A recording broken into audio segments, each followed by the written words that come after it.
Breaking tonight, just 48 hours until the third and final presidential debate, and both campaigns are dealing with major new controversies. Welcome to the Kelly File, everyone. I'm Megyn Kelly.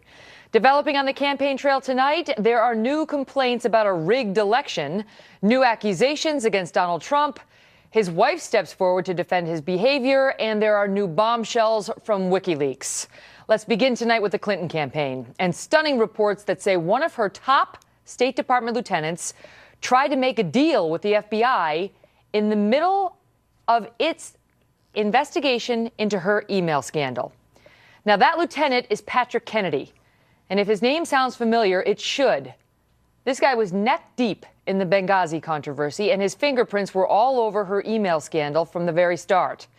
The details on Kennedy's attempt to reach a deal comes directly from the FBI's own files. Now, keep in mind, this guy was working for you. He was supposed to be working for you at the State Department in dealing with the FBI that was investigating Clinton in the email.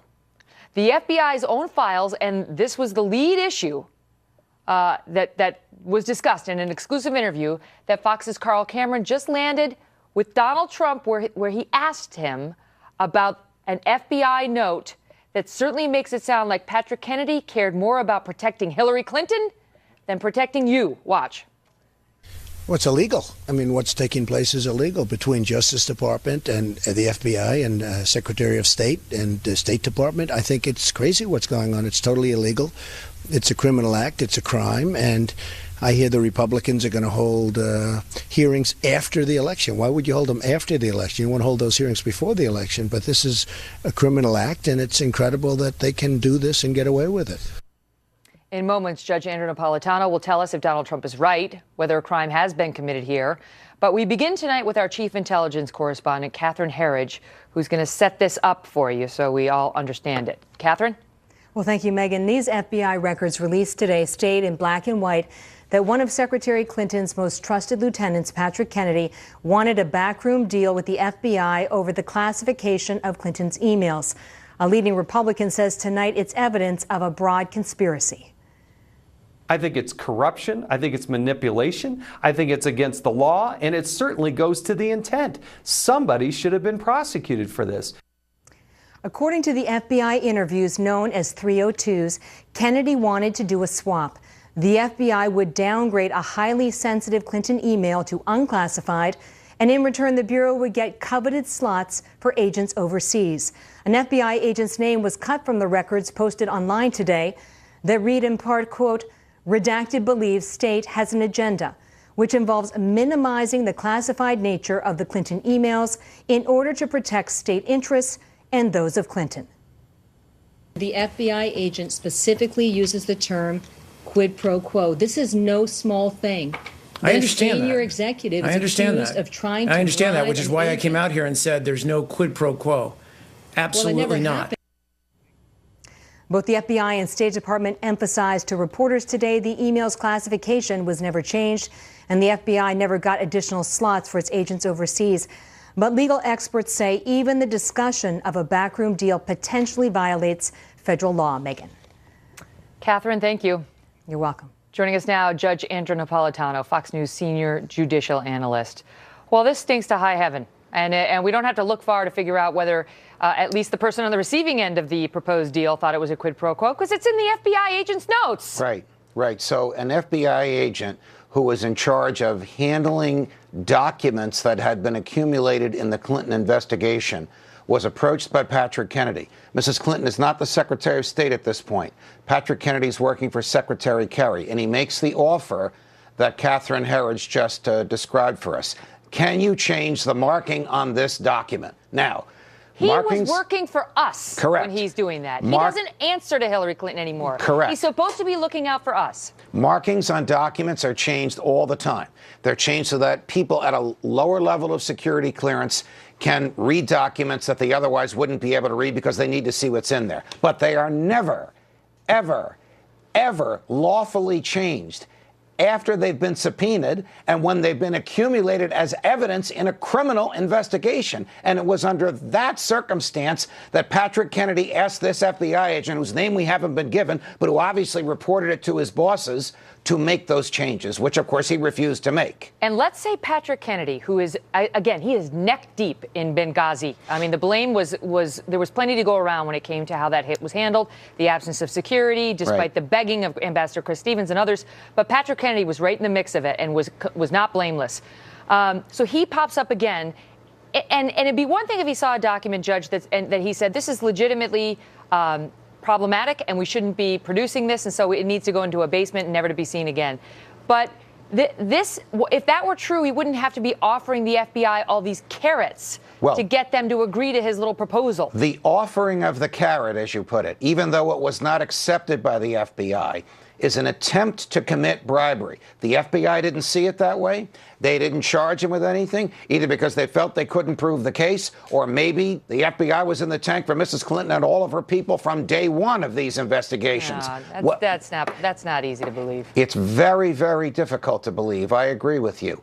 But the evidence is there in the FBI document, which came out over the weekend. He offered me something of value, not to me personally, but to the FBI, if we would alter evidence. So that's an effort to bribe, to deface evidence, to obstruct justice. Was anybody charged with any of those crimes? No.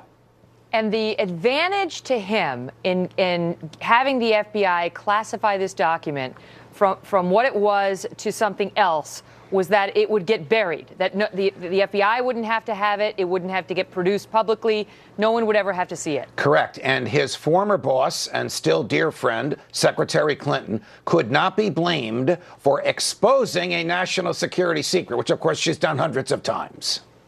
Judge, good to see you. Likewise.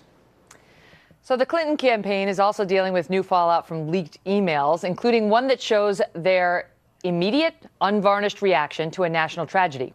It came immediately after the December 2015 San Bernardino terrorist attack, when two Muslim extremists opened fire on a holiday party, killing 22 people and injuring many more. Chief National Correspondent Ed Henry is live in Washington tonight with more. Ed?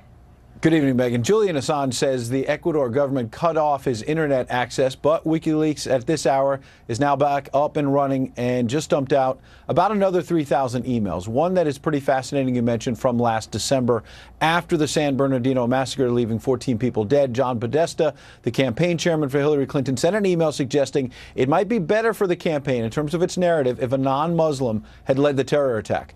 After Clinton aide noted that MSNBC host Christopher Hayes had tweeted the name of the suspect and that it was Saeed Farouk, damn, wrote campaign staffer Karen Finney, who is now the spokeswoman for VP nominee Tim Kaine. Podesta responded, quote, better if a guy named Saeed Farouk was reporting that a guy named Christopher Hayes was the shooter. Meanwhile, in the battle against ISIS, Clinton herself sent Podesta a shocking email taking aim at two U.S. allies. Clinton writing to Podesta in 2014, the government in the United States needed to, quote, bring pressure on the governments of Qatar and Saudi Arabia, which are providing clandestine financial and logistic support to ISIL and other radical Sunni groups in the region. Yet when it comes to Qatar, the WikiLeaks document dumps also show 2 years earlier, Bill Clinton had no trouble accepting big money from that same country for the Clinton Foundation. Emails showing that officials from Qatar, quote, would like to see WJC, using his initials, of course, for just 5 minutes in New York City to present $1 million check that Qatar promised for the former president's birthday in 2011. When questions were later raised about the $1 million and whether it was appropriate, top campaign aides emailed each other, said no big deal, take the money. Megan? Ed, thank you. Joining us now, Matt Bennett, a former deputy assistant to President Bill Clinton, and Pete Hoekstra, Trump campaign national security advisor and a former congressman. Great to see you both. So let me start with you on this, Congressman.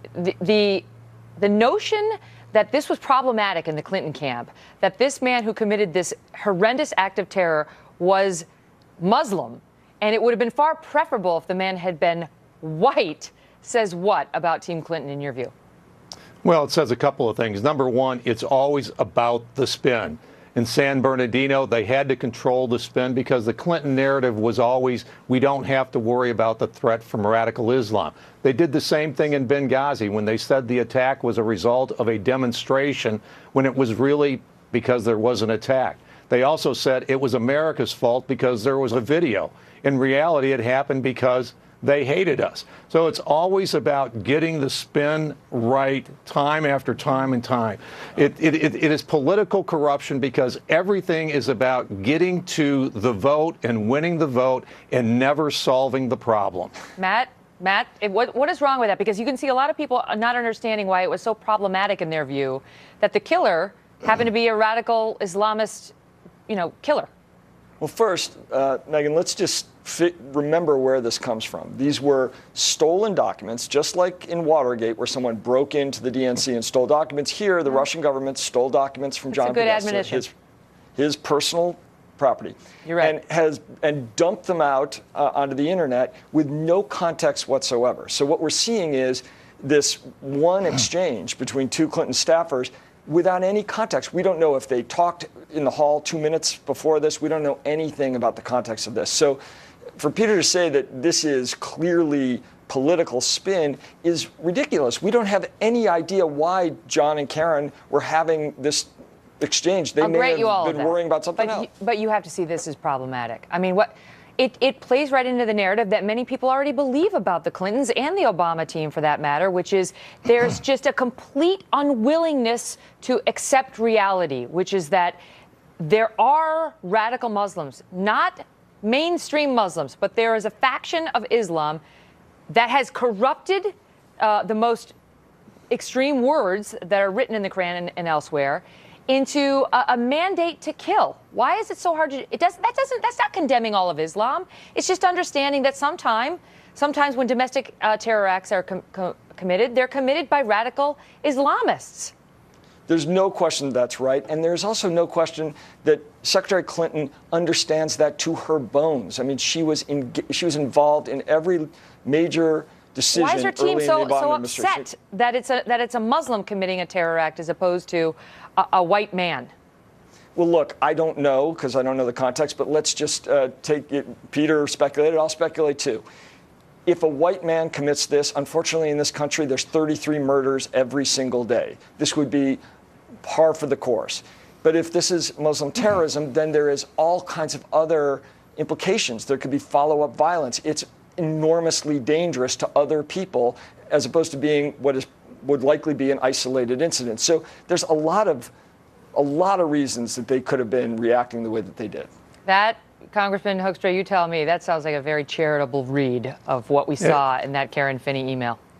It is a very charitable read. And Matt is absolutely right. Hillary Clinton was involved in every major foreign policy and domestic security decision for about 4 years. And she always sided with the radical jihadists. In Egypt, she decided to engage with the Muslim Brotherhood. In Libya, she sided with the radical jihadists to overthrow Gaddafi. In Syria, again, we allied ourselves with the radical jihadists. Today, Iraq, Syria, Yemen, Libya, Afghanistan, they are all failed states. They are all sending massive flows of refugees into Europe. She has consistently been wrong on her strategies to confront, contain, and ultimately defeat radical jihadists. We've gone from 3,000 people killed per year to over 30,000. We've got to leave it at that. Great to see you both. Thank you. Thanks, Megan.